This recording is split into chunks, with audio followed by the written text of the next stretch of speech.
Make sure you listen to my daddy's podcast right now. It's the best show in the world. And this is the Cards Face Up podcast, and I am your host, Mr. Ty Hill. As y'all know, when we do these I Declare War segments like this is today, we like to bring somebody on special, somebody that y'all actually know other than my attractive ass. You understand?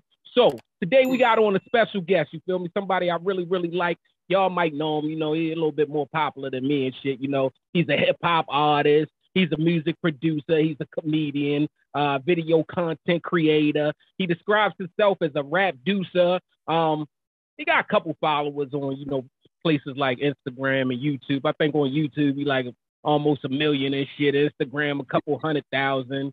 You know, a little bit of views and shit on YouTube. I think he over like 100 million views and shit. So we got to give him his props for that. But on the real, man, today we got on somebody that I consider to be a legend, and I know most of y'all consider him to be a legend too. The homie, Mr. Cranklucas. What it is? What's good, brother? Thanks for having me, man. Man, we appreciate you for coming on. We know you're a busy man. We appreciate that. We appreciate all of the things that you've done. I know I told you off air, but I'd like to do that shit live. Thank you for coming on the Cards Face Up podcast and rocking out with somebody from the home team. You understand? Yes, sir. I want to jump right into it, man. What the hell made you start doing the video as being an engineer and impersonating rappers that we already knew? What made this whole engineer? Was you an engineer or something? You was working in the studio or something? What made you choose that as your go-to in the beginning? Yeah, I used to engineer. I started engineering back in like 2005, something like that. And just, I was real good at it because I'm also an artist and producer. So when I started engineering, I understood the artist very well, which a lot of engineers do actually start off as artists. A lot of people in music, period, start off as artists. But then like around 2015, actually August just passed. So this past August just makes it 7 years that I've been doing the skits. So I had an idea to do a skit about, you know, what the engineers be going through in the studio. And I was doing that to promote my production. So it was me as the artist and as the engineer, and I'm rapping, but I'm rapping over my own production and use that content to promote that. And it just took off. Mm-hmm. You started straight out on YouTube? At first I was doing Facebook. And then eventually I started uploading stuff to YouTube. And then eventually after that, Instagram. You know, back then, Instagram was only give you like 15 seconds. Mm-hmm. You know what I'm saying? So. Got you. Do you consider yourself one of the OGs of this shit? Because today, everybody's a content creator. Everybody's a content creator. So your competition is real, real high, but you already solidified, like I said, millions of followers and shit. Do you consider yourself a part of the OG gang in this? Like, do people, and you're young still, do people consider you as like being an OG in this? I mean, yeah, you know, it trips me out because I had people walk up to me and be like, yo, I grew up watching your shit. I've been watching you since I was little. I'm like, God damn, I ain't that damn old. You know what I'm saying? and then you got a lot of people that's, you know, doing similar skits to what I came out doing. And people's like, oh, they copy you. Like, nah, it's a trend. You know what I mean? You start something, you invent something, people gonna eventually do the same thing. It's all in the game. You know what I mean? It's a long ass trend though. I can't stunt. You know, most trends usually die out after a year or two. It's a wave you've been able to ride for a while. And like you said, every day is picking up though. It's more people doing that exact type of content, but they ain't giving you that Cranklucas shit. That's why we got you on here, not them. You feel me? No disrespect to them, because shout out to everybody trying to do this shit. But Cranklucas giving you something different, not to mention you skilled as a motherfucker. Like, the people that you choose, who's your favorite to imitate, impersonate, whatever it is? I guess the correct word would be impersonate. Who's your favorite to impersonate? I don't know, man. That's not even like, that's just for fun. You know what I mean? It's like, because I started off really just like playing different scenarios of different artists. The impersonations just kind of came along. Like, that's just something we used to do when we freestyle. We start freestyling like Cameron, or start freestyling like Project Pat or whatever. So, you know, I would say probably the most lucrative has been the Baby, because that specific skit opened up a lot of doors and led to me getting the Will Smith placement and everything. So that's my favorite because I made the most off of that. Nigga said, where the money at? Nigga, where the money reside? Where the money reside? Right. That's real. I think my favorite from you is Conscious Kendrick. Yeah. Like that shit be funny because I always, especially the one when you broke down his whole how he paying that off to the left and all of that shit. Like when you broke that shit down, like that's like you really summed up swimming pools and all of that shit that he be doing with the voice change and all of that shit. Out of the artists that you do though, it seems like, you know, it looks like a joke. You know, you laughing at him, and I'm a former artist as well, so I understand the studio shit and all of that.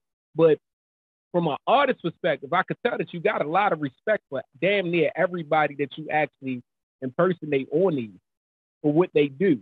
Yeah, I have to.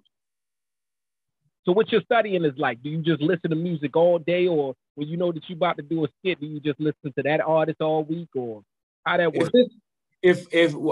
So most of the artists that I do is artists I either grew up listening to or I listen to all the time. So it's, you know, I can just channel that. You know what I mean? I can channel like whatever that artist brings in the essence of who that artist is. But if I'm doing something and I know I'm gonna do a skit and I'm gonna do a skit as this person, like, yeah, I'm real big on research. Like even, you know, I just did a skit if Stone Cold was a rapper. And I did that because Stone Cold was my favorite wrestler, but I still went back and watched a bunch of his old clips to kind of get into that, you know, that character, you know what I mean? And be able to translate it into rap form and push that out. So, but going back to the other rappers, yeah, when I'm getting ready to do somebody, I'll listen to like several of their songs and kind of just absorb their style to put it together, because that's what people appreciate about it is the accuracy of it all. And you're right, I'm doing it out of love. You know what I mean? We might be cracking jokes and it's funny, but it's really out of love for who their artist is and their artistry and just the culture of hip hop and the craft in general. Gotcha. What up, world? It's your boy Ty Hill with the Cards Face Up podcast. Look, I just wanted to talk to y'all real quick about my people over at myexpressly.com. Nowadays, people are a lot more health and energy conscious. We want natural, organic, and healthy solutions to everyday life, whether it be in the form of our diet or the air that we breathe in. We want our bodies to achieve the maximum output. myexpressly.com offers a platform dedicated to natural and organic products. That's right, a whole platform dedicated to natural and organic products. MyExpressly.com is a place for those of us who are focused on our fitness, our health. Beauty naturally can come and find products needed to obtain those goals. MyExpressly.com also offers a marketplace to the entrepreneurs who want to put their vegan and natural health and beauty care products on a larger scale. MyExpressly.com is the place to be, whether you're selling health or you're trying to buy health. MyExpressly.com is where you want to go for both things, man. Everything healthy. MyExpressly.com. Tell them the Cards Face Up podcast sent you. Let's get healthy together. Peace. You got you. I love your comparisons and shit with the breakdown of the eras of hip hop. That's another favorite part of what you do to me. You know, the 80s, the 90s, and the 2000s and shit. And I actually saw one probably right before I talked to you. I saw the one which you broke them down, but you went back and forth. Like you went all the way through them, and then you came back to the 80s and started over again. You did that like 3 times. And I'm like, damn, I saw this when he did it, but I don't think I saw it to the end because I never knew that you went back to the other ones. When doing shit like that and you get a chance to actually look back at your favorite eras of music, what's your favorite era? Out of all 3 of those that you went, well, it's 4. So you went through the 80s, 90s, 2000, and 2010. What's your favorite? Most of the 90s and then like a little bit of the early 2000s. That was just such a dope time for hip hop. But I mean, definitely the 90s overall. I think that was, you know, that's what I grew up on. So that's what I'm most in tune with. You know, I ain't gonna say like that's the best because each era has its own impact that is added to the culture, but 90s for sure. That's mine too. I always tell it definitely is shit. 94 to probably about 2001, 2002, a good fucking time. What a time to be alive, nigga. Exactly. Like that range, like 90, 94 to 2000. And even, you know, because again, when I do the skits and I'm doing the 2000s, it's like I'm really picking a specific time frame in each of these decades, because you think about 2000, I think about a year called 2007, and it was a lot of dope hip hop that came out that year. American Gangster dropped that year, Graduation dropped that year.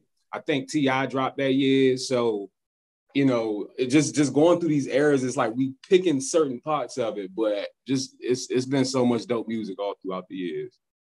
Yeah, when you just now broke down that, so that's the first thing I did. That's why I did that. To 2007, we also got, you know, from '06 to 10, you know, you got a lot of snap shit in there too. Auto-tune exists, Laffy Taffy exists, all of those things exist too. So if I'm gonna give my 2000s again, like you just now named some shit that I just now, like, yeah, that was a good time too. It was you had to filter through them late 2000s though. The early 2000s, I'm gonna stop it probably at fucking Squad Up. The first one, not the third, fourth, fifth, and sixth one that nigga was doing. When Wayne did the Squad Up, man, I'm a GANG stir. Take it to the streets, say when he stir. That's because that's all high school years. That's us first getting our license type shit. So we riding around breaking all types of law, listening to these niggas.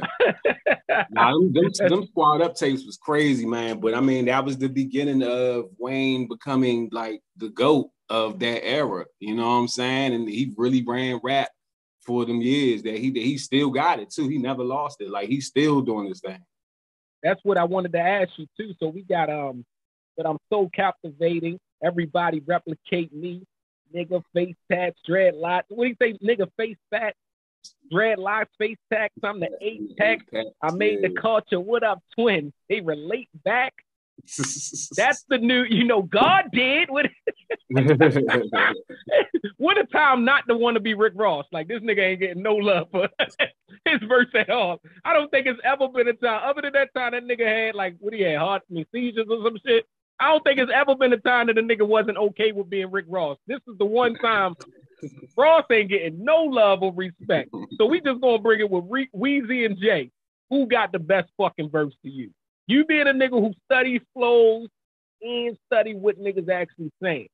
Who got the best verse? I like Jay-Z's verse more. Wayne, you know, from a skill-wise point, from a technical aspect, his is better in that regard. But with Jay's, and also just because of math, because Jay spit, you know, 8,742 bars. But the stuff that he's saying and the impact of it, I mean, if you really listen to all three of their verses, they're talking about where they was at and where they're at now and how they got through their journey. And it being, you know, when nobody else believed in us, God did. When nobody else helped us or had our backs, God did. And just, you know, the whole amazing thing about it, Wayne was able to say it and sum it up in 16 bars. And Jay-Z, which I don't have a problem with his verse being that long, because Jay only drops, 2 verses per year at this point? You know what I'm saying? So, and every time he does, we talk about it. The fucking, what was the joint he just did with Pusha T? He had, yeah. Whatever that song was. And then, the last one they did, because then years ago they did Drug Dealers Anonymous, and then he had the joint with the Nipsey Hussle joint that came out. And what was the other joint that he put out? That was the neck and wrist. Yeah, Neck and Wrist, right. And then he had the J Electronica album. So it's like every time he dropped, it's a moment, and this was another moment, and he like savored that moment. So I think just everything that he was saying was like real important. Again, they all was just speaking facts from their perspective and everything, but I personally like Jay's verse the best. I love Jay verse, man. I love Jay verse. I'm a fucking Jay fan. I'm not as big of a Weezy fan after probably about after Lollipop, all of that shit, you know, after, what's that, like 06, 07 too, right? Yeah. After that, I'm probably not as big as a Weezy fan as I should have been. After Rebirth, I'm going to say after Rebirth, I'm not as big as a Weezy fan as a lot of people. I did listen to Rebirth as an adult. That shit is an underrated classic. It's like fucking 808 and Heart. Like, that shit is an underrated classic that he don't get respect for because he was trying some new shit. But That nigga went off on that motherfucking album. But I gotta give it to Wayne. Those bars hit so fucking hard. Like he summed up what he needed to say. And in my head, Jay definitely heard that shit. You know, we got another situation like Nas and Nori. When Nori say Nas kept going in that motherfucking studio after he heard his verse on Body in the Trunk and had to redo that shit. This is one of those things. Jay was like, man, put me in. And Jay had to let these niggas, sort of like your father, you feel me? Like, nigga, I got to let y'all niggas, we spank this little nigga real quick, let him know who the fuck I am. You feel me? But he definitely heard Wayne's verse. Because there's no way possible he give us all the motherfucking bars without hearing what Wayne did in the sixth grade. I tell you who didn't hear nobody's verses, Rick Ross. He just had the beat. And that's not taking nothing away from Ross. But I'm just saying he just had the beat. I don't even know if he had the hook. It ain't had nothing to do with God when he heard it. It was just a beat. Ross was like, let me see.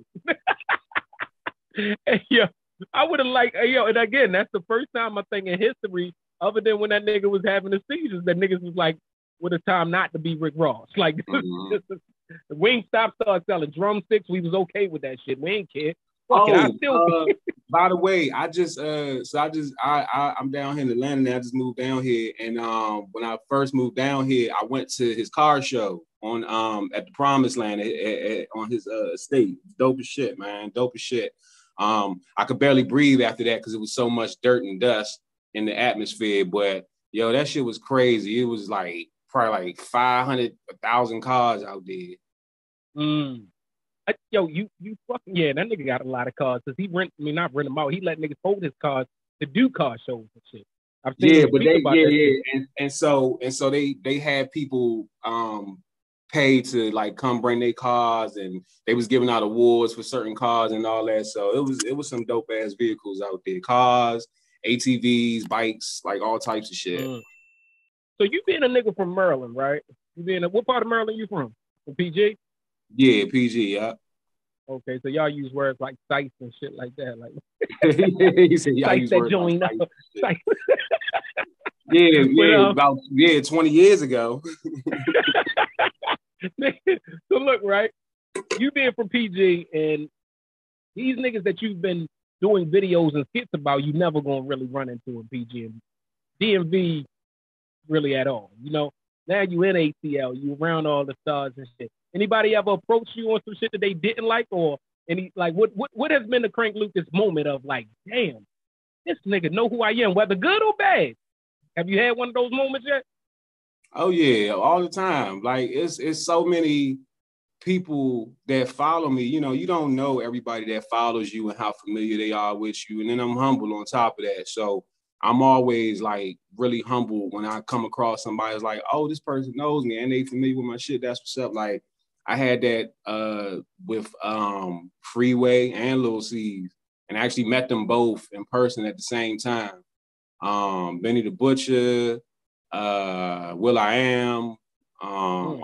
It's so many people, so many dope, legendary people. Never really had an issue with somebody didn't like what I did.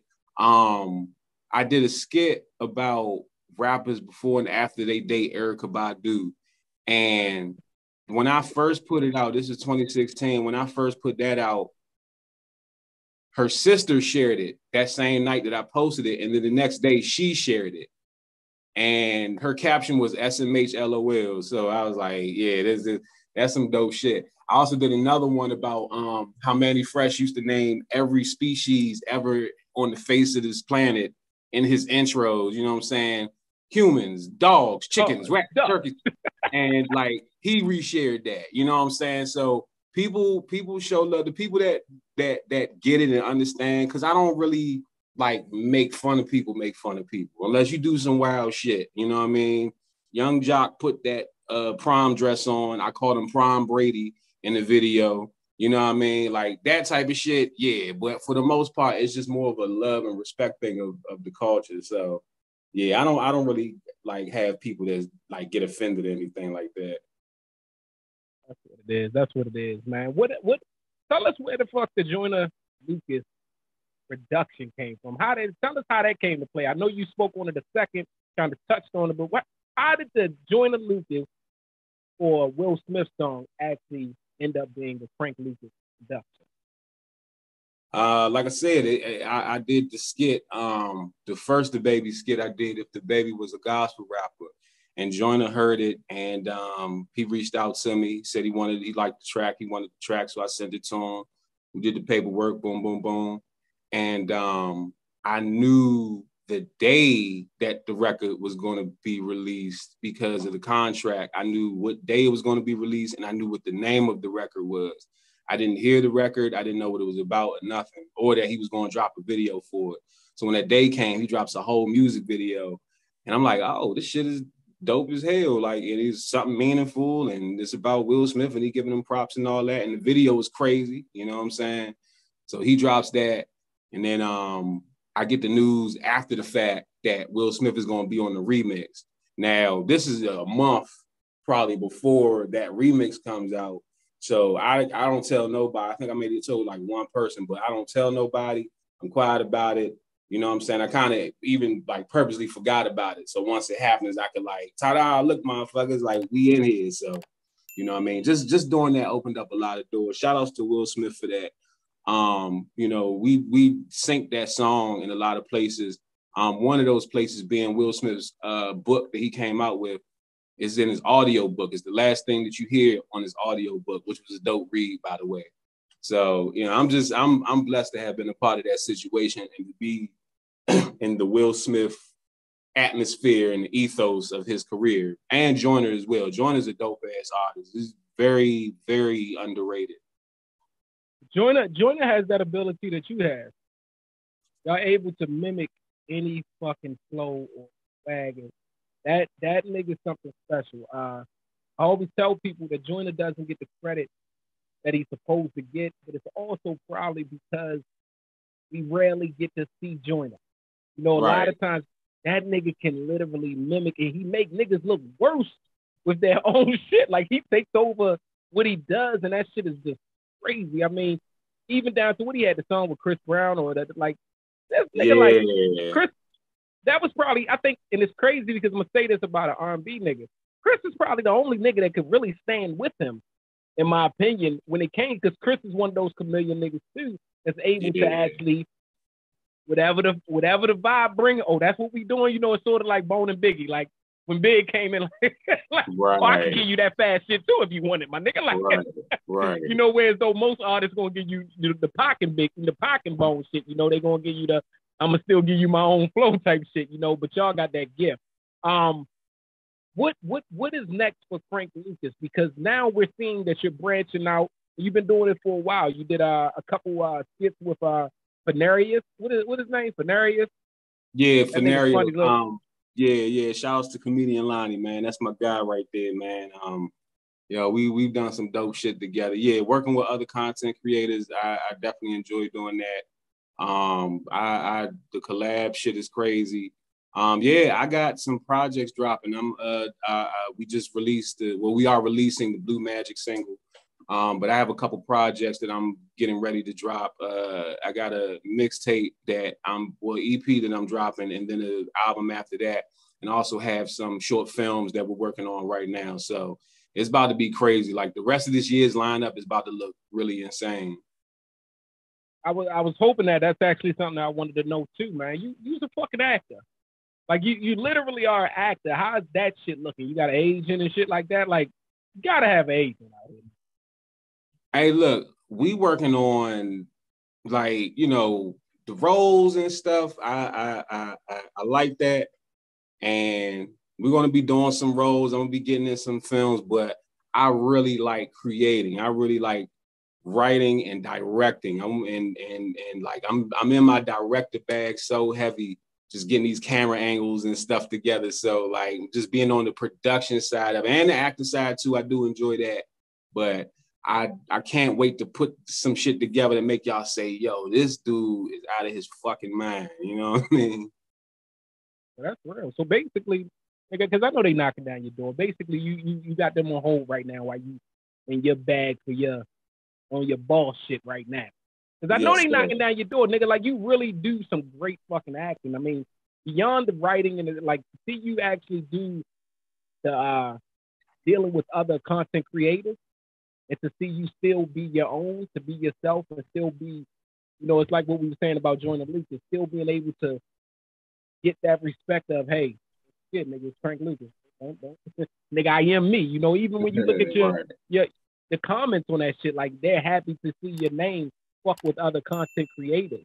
You know, so I know that they're beating down your door and as well. I mean, it's well deserved. So I want you to make sure you keep doing that shit, man. But we looking forward to projects and shit like that. You ready to finally tell us at least one nigga that you ghostwriting for? Because I know you ghostwriting like shit out there, nigga.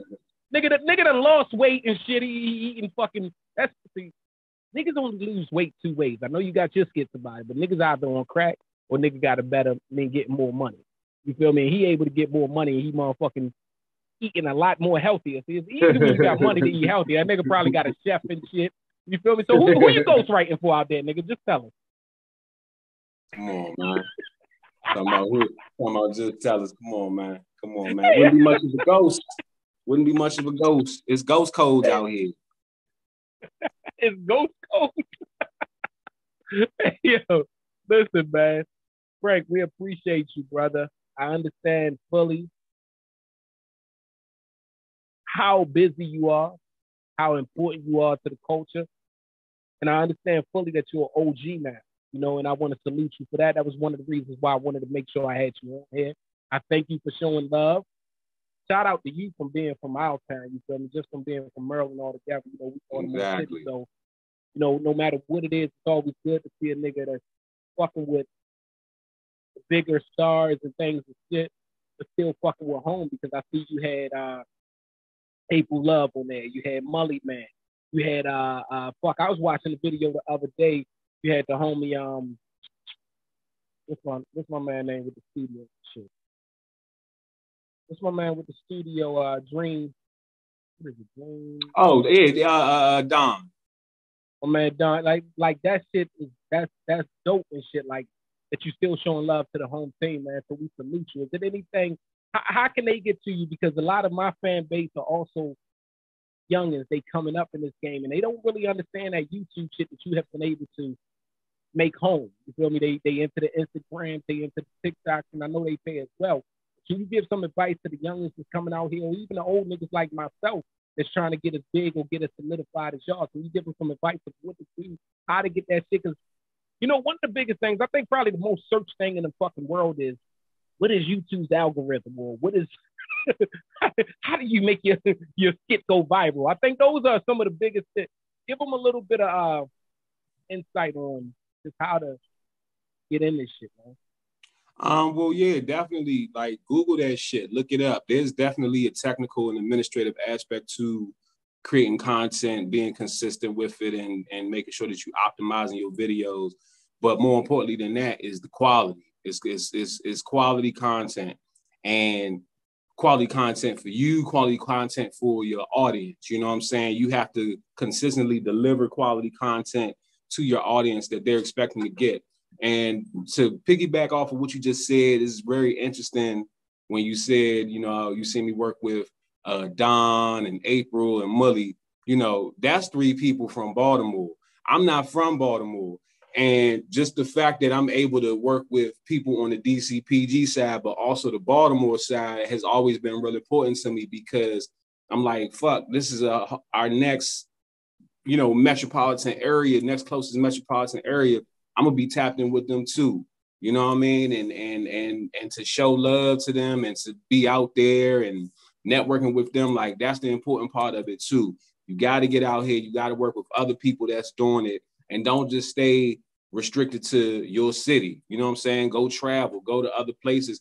I go out LA and work with a lot of the content creators out there. You know what I mean? Like, just keeping them doors open. So all of that, you have to do all of that and stay consistent with it, but it does pay off. That's real shit. Hey, cranklucas, man. Salute you for all that you're doing. We thank you for that insight. Hey, to everybody that's listening and watching, make sure y'all go ahead, subscribe to this YouTube page, subscribe to us on whatever platform it is that y'all listening to us on. All of the audio platforms, we're talking iPhone, Apple, Google, all of those pages, Spotify. Make sure that y'all actually subscribe to us, and don't forget, follow Frank Lucas on any of his many platforms, TikTok, Spotify. That nigga's everywhere. Instagram, YouTube. We got little bitches with she midget and shit. She send out fucking smoke signals and shit. Subscribe to that shit. This nigga's doing everything, man. Look, he's everything that y'all should want to be, everything that y'all should be listening to as far as advice and things support. Brother, we salute you. We thank you for being who you is. Continue to keep giving us that content.